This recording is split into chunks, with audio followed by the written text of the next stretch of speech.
여러분 안녕하세요. 세대학기금 분석 시리즈 방송을 시작하겠습니다.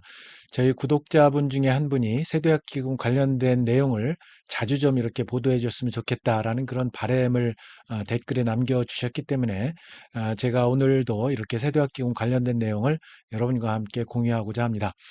오늘 여러분들에게 말씀드릴 내용은 소멸시효가 완성된 채권이지만 대부업체에서 계속해서 추심할 경우에 여러분들이 어떻게 대응하는 게 좋을지 그 내용에 대해서 여러분들과 함께 살펴보도록 하겠습니다. 자, 먼저 최신 뉴스를 한번 살펴보겠습니다. 대부업체들이 세도약기금은 외면하고 빈틈을 노려서 채권을 재매각하는 그런 사례가 늘고 있다. 결국 서민은 추심 도돌이표를 당하고 있다. 이런 내용이 이제 머니투데이에서 2월 22일에 이렇게 보도가 됐습니다. 이 내용을 한번 살펴보겠습니다. 자, 바로 이 내용인데요. 여기 보시면 전체적으로 세대학기금 연체채권 매입 현황을 한번 살펴보도록 하겠습니다.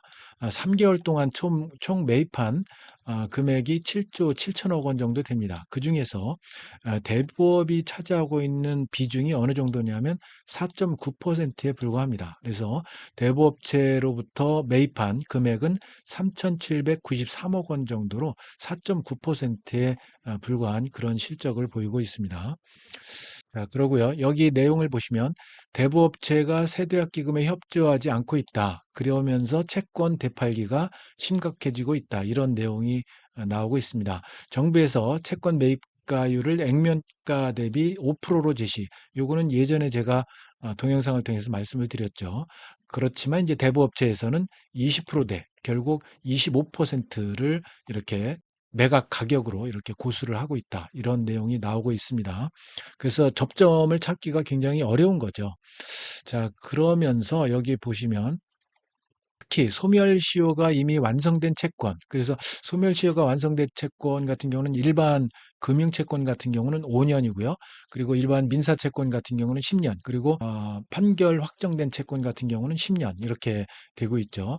그럼에도 불구하고 이미 소멸시효가 완성됐는데도 매각해서 추심을 이어가는 경우가 생기고 있다. 그래서 채무자들은 이미 소멸시효가 완성된지도 모르고 대부업체에서 이렇게 전화를 한다는 거죠. 일부만 갚으면 감면해 준다. 이런 방식으로 채무자를 속여서 소액 상환을 유도한다. 라는 겁니다.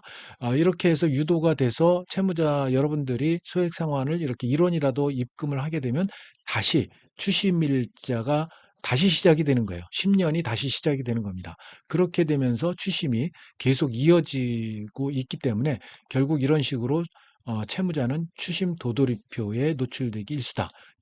이게 이제 업계의 지적이다. 이렇게 나오고 있습니다. 그래서 이번 동영상을 통해서 여러분들과 함께 살펴볼 내용은 이렇게 소멸시효가 완성된 채권에 대해서 대부업체가 이런 일부만 갚으면 감면해 준다. 이런 방식으로 채무자를 속일 경우에 여러분들이 어떻게 대응해야 될지 그 대응 방법에 대해서 살펴보도록 하겠습니다. 자, 다시 본문으로 가세요. 자, 그 내용이 여기 있습니다. 이 내용을 제가 설명을 드렸고요. 자, 그래서 추심 대부업체에서 이런 이야기를 합니다.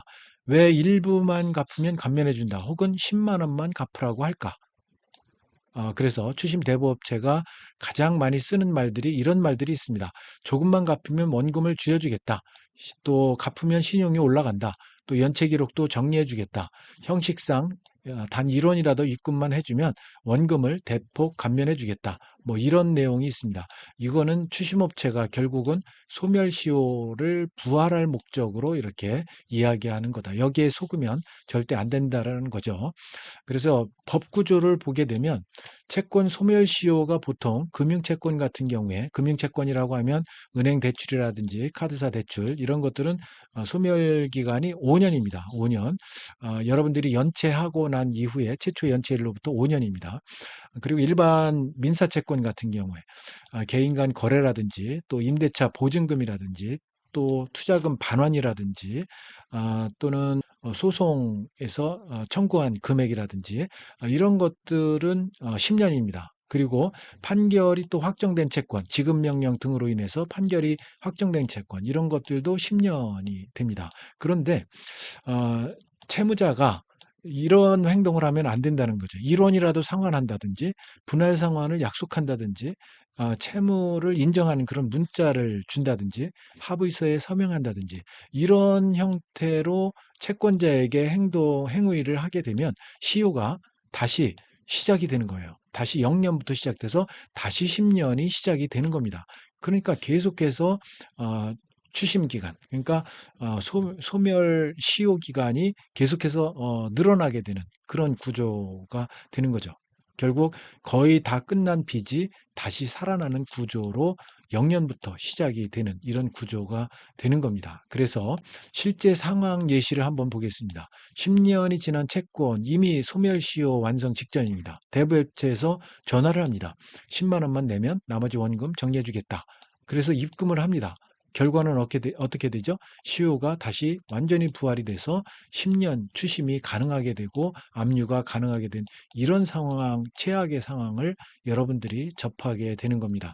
그러면 여러분들은 어떤 대응을 해야 될지, 여러분들이 대응하는 핵심 5원칙에 대해서 지금부터 말씀을 드릴 테니까요. 잘 듣고 이렇게 행동을 하시면 좋겠습니다. 자, 우선 첫 번째는 절대 먼저 돈을 보내면 안 됩니다. 절대 입금을 하시면 안 됩니다. 계좌 보내주면 바로 차단을 하시고요. 그래서 반드시 다음 세 가지를 확인을 하셔야 됩니다.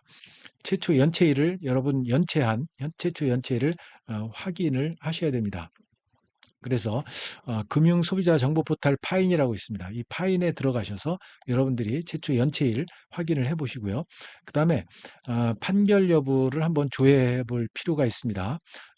법원의 전자소송 포털이 있습니다. 여기에 들어가셔서 나의 사건 관리 혹은 나의 사건 현황 그런 코너가 있습니다. 거기에서 조회를 하셔서 판결 확정일을 조회를 하셔서 10년 이상 경과 여부를 여러분들이 확인을 하실 수가 있습니다. 그리고 소멸시효 완성 여부를 한번 체크를 해야 되는데 소멸시효가 완성이 됐을 때 추심업체에 소멸시효 완성을 주장을 하고 변제 거절 의사를 분명히 해야 됩니다. 그리고 시효가 지난 채권에 대해서 지급 명령이 떨어졌을 때 반드시 2주 이내에 여러분들이 이의 신청을 해서 소멸시효 완성을 주장을 하셔야 됩니다. 그래야만 여러분들의 소멸시효가 완전히 끝나게 되는 거죠. 그래서 전화가 오면 대법체로부터 전화가 오면 소멸시효 완성 여부 먼저 확인하겠다. 소멸시효 완성 채권이면 변제 의사가 없다. 라고 이렇게 분명하게 이야기를 해야 됩니다. 이렇게 변제 의사가 없다라는 말을 분명히 할 경우에 이 대답으로 대법체 추심은 나름대로 어느 정도는 종료가 되는 경우가 있습니다. 자, 그다음에 네 번째는 문자 녹취를 남기셔야 됩니다. 전화 후에 문자를 이런 식으로 남길 필요가 있습니다. 이 채권은 소멸시효 완성 여부 확인 전에 변제 의사가 없다. 라는 문자를 여러분들이 보내면 좋겠습니다. 전화가 이렇게 대법체로부터 왔을 때 문자를 보내는 거죠. 이 채권은 소멸시효 완성 여부 확인 전에는 변제 의사가 없다. 이렇게 해서 추심 방어 기록을 이렇게 할 필요가 있다는 겁니다. 그리고 다섯 번째 원칙은 소멸시효가 완성이 되면 이렇게 대응을 하십시오. 소멸시효 완성 채권으로 변제 의사가 없다. 연락 중단 요청합니다. 이렇게 하셔야 됩니다. 앞서 제가 말씀드렸듯이 전화가 오면 이렇게 소멸시효 완성 여부 먼저 확인하고 변제 의사 없다. 이렇게 하듯이 여러분들이 이렇게 소멸시효 완성 채권으로 변제 의사 없다. 연락 중단 요청한다. 이렇게 대응을 하셔야 됩니다. 요거는 이제 3번 항목하고 이제 같은 내용이지만 이렇게 반드시 여러분들이 대응을 하셔야 됩니다. 이게 바로 법적으로 정당한 대응이라는 거죠. 자, 그래서 결론을 말씀을 드리겠습니다. 결론적으로 소멸시효가 지난 채권은 1원이라도 갚으면 다시 살아납니다. 소멸시효가 연장이 된다는 거죠. 그래서 대부업체가 조금만 갚으라 이렇게 하는 이유는 여러분의 빚을 정리해 주려는 게 아니라 다시 빚을 살리기 위해서 이런 조금만 갚으라는 이야기합니다. 여기에 속아서 여러분들이 단 1원이라도 갚으면 채권 소멸시효가 다시 시작이 되는 거예요. 10년이 다시 시작이 되는 겁니다. 그렇기 때문에 여러분들이 추심 대부업체에서 이런 요청이 오면 절대 응하시면 안 된다는 것을 말씀을 드립니다. 자, 그래서 오늘은 여러분들에게 소멸시효가 완성됐음에도 불구하고 추심 대부업체에서 계속해서 이런 전화가 온다든지 단 1원이라도 갚으면 원금을 어떻게 하겠다라든지 10만 원만 갚으라라든지 이런 요청이 왔을 때 여러분들이 대응할 수 있는 5가지 원칙, 방법에 대해서 말씀을 드렸습니다. 내용이 마음에 드셨다면 구독, 좋아요 부탁드립니다. 여러분 감사합니다.